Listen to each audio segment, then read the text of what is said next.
메리 크리스마스. 주의 성탄의 축복이 여러분이 함께하기를 바랍니다. 화이트 크리스마스.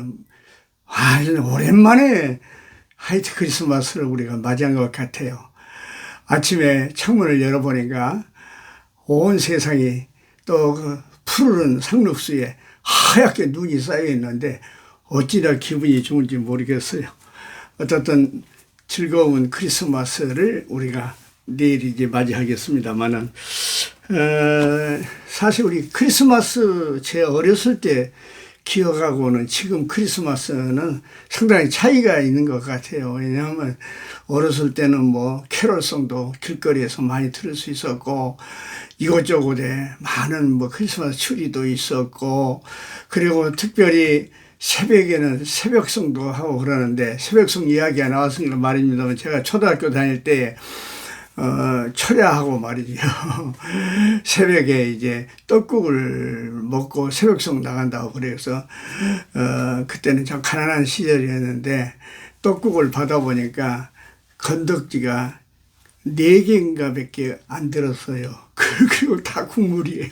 그걸 그래도 아주 맛있게 먹고, 지금 생각하면 3km, 4km 되는 그 먼 거리를 다니면서 교인들 집 앞에서 천사의 노래를 불렀던 것이 기억이 납니다. 어쨌든 정말로 크리스마스는 좀 기분이 나지요. 제가 이번에 호주 시드니 멜버른을 한 일주일간 이렇게 다녀왔습니다만은, 호주는 지금 여름입니다. 우리는 깊은 겨울인데도 불구하고. 그런데 그 여름에 크리스마스를 있었는데 어떻게 지낼까 의아했는데, 아니게 아니라 강장에 뭐 어마어마한 큰 추리를 막 아주 개성 있게 세워놓고, 큰 거리라든지 빌딩에 크리스마스 추리들이 이렇게 세워져 있는 것을 보고, 역시 기독교 문화를 가지고 있는 나라다 하는 것을 느낄 수가 있었습니다. 자, 어쨌든 우리가 이제 예수 그리스도의 탄생이 성탄절 아니겠습니까? 그런데 이 성탄절을 구체적으로 우리가 알 수 있는 복음서인데, 마태복음은 주로 이제 어떤 이야기가 성탄에 나오니, 요셉을 중심으로 해가지고 동방박사들의 이야기가 나옵니다. 그리고 또한 나중에는 헤롯이 이제 동방박사들로부터 이 나라의 왕이 태어났다고 하는 그런 이야기를 듣고, 그가 이제 분개해가지고 내가 왕인데 또 다른 왕이 있을 수 없다 해가지고 영아 학살을 이제 하는 그런 비극이 일어나게 된 것이지요. 그래서 결국 예수님께서는 이제 천사들의 가르침, 하나님의 계시를 받고 애굽으로 피난을 갔습니다. 저도 애굽 가서 예수님의 피난을 기념하는 교회에 가서 이렇게 예배를 한번 본 적이 있습니다만은, 뭐 그렇게 뭐 훌륭하진 않아요.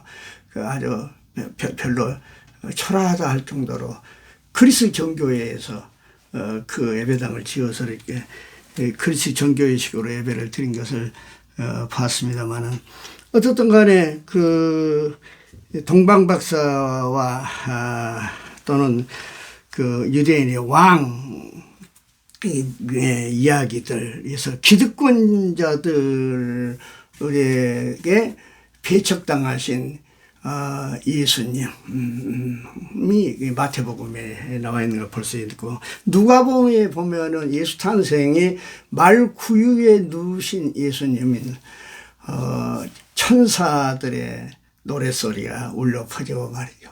그리고 저 들에 있는 목자들에게 노엘 이스라엘 왕이 나셨도다 천사의 말을 듣고 목자들이 와서 경배하는데, 이 목자들은 우리가 무슨 뭐 또 사진에서 본 것처럼 말이죠, 개들이 뛰고 또 목동이 피리를 불고 양들이 풀을 뜯는 그런 목자상이 아니에요. 예수님 당시 때 목자들은 가장 가난하고 비참한 직업의 사람들입니다. 그래서 밤잠도 제대로 못 자요. 돌로 양 우리를 이렇게 쌓아서 만들어 놓고 양을 거기다 집어넣고 밤에는 그 문 앞에서 누워서 양의 문이 되는 거예요. 거기서. 그래서 도둑이 들어오지 못하고 다른 맹수가 침해지 못하게 양을 지키는 정말로 힘들고 어려운 그 인간의 삶을 살고 있는 사람들이 바로 목자지요. 그래서 결국 목자들의 경배를 받음으로 말미암아서 저 높고 높은 창조주 하나님이 낮고 낮은 피조물의 몸을 입으시고 천한 자리에 오셨다는 것을 누가복음은 성찬절 이야기로 전해주고 있는 것이죠. 그리고 요한복음은 뭐 가탑사 이런 이야기가 없고 말씀이 육신이 되어 우리 가운데 오셨다. 그래서 로고스 그 말씀이 누굽니까? 창조주 아닙니까? 창조주가 곧 육신이 되어서 피조물의 몸을 입고 피조 세계에 들어왔다. 놀라운 그 성찬의 선언을 이제 선언적으로 하고 있습니다. 이런 이제 복음서를 이렇게 볼 것 같으면은 정말로 이제 예수님이 이 땅에 오신 그런 것은 예루살렘에서 성전에서 좋은 옷을 입고 제사에 참여하던 제사장이나 아니면은 율법을 뭐 달달 외우고 율법적인 지식을 가지고 있던 율법사라든지 그때 당시 바리새인들에게서 이제 예수의 탄생이 전해진 것이 아니라 가장 힘들고 고달프고 어려운 삶을 살고 있던 그 목자들에게 전해지고 그 목자들의 경배를 받고 천사들의 찬송이 울려 퍼졌다는 것은 정말로 이 세상에서 가난하고 무시당하고 아무도 알아주지 않는 그런 그 소외계층의 그 사람들에게 정말로 예수님의 탄생의 소식이야말로 아름다운 소식이요 기쁜 복음이라고 말하지 않을 수가 없지 않겠습니까? 네, 그렇습니다. 그렇습니다. 세상 사람들은 돈이나 지식이나 명예나 세상의 이 화려한 것들로 순위를 정합니다. 심지어 교회도 뭐 큰 교회, 적은 교회 하고 말이야. 수가 많이 모이냐, 재정이 어쩌냐 이래가지고서 순위를 정하려고 하는데 그건 비복음적이고 비신앙적이고 비본질적이라고 저는 그렇게 생각합니다. 정말 우리 예수님, 우리 하나님은 모든 자를 차별 없이 부르시는 하나님이시다. 강한 자든 약한 자든 부한 자든 가난한 자든 차별이 없어요. 남녀노소 뭐 이방인이든 외국인이든 상관이 없이 우리 예수님 탄생은 기쁨이요 우리의 구원의 참 복음인 것을 알 수가 있는 것입니다. 그렇습니다. 한마디로 이야기해서 성탄절은 사랑이다. 그렇게 말을 할 수가 있겠습니다.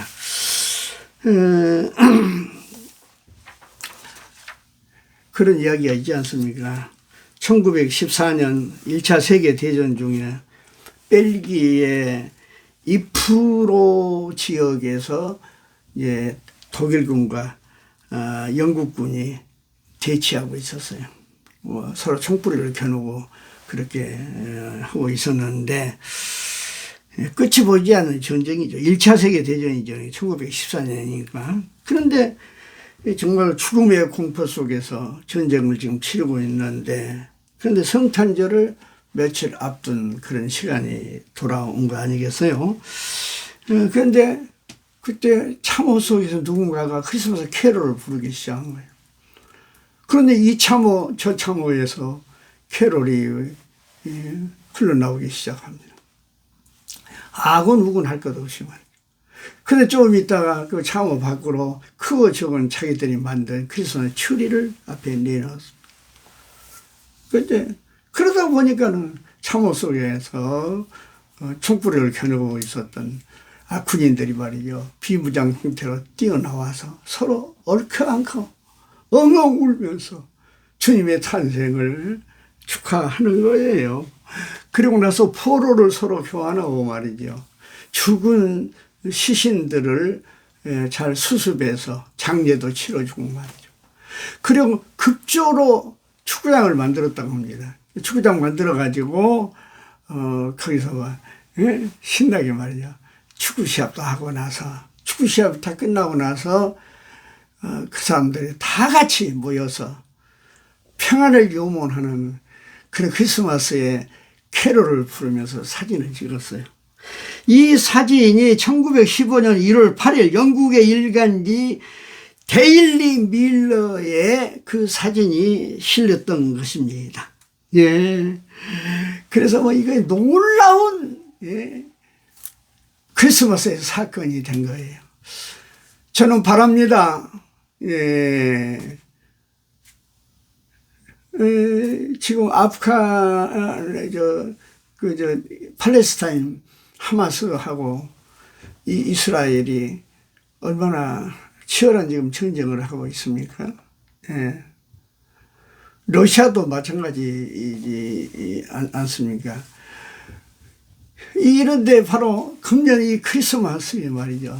1914년 크리스마스에 일어났던 그 놀라운 사랑의 그 기적과 같은 평화의 그런 놀라운 사건이 생기면 얼마나 좋겠는가 하고 기도를 해 봅니다.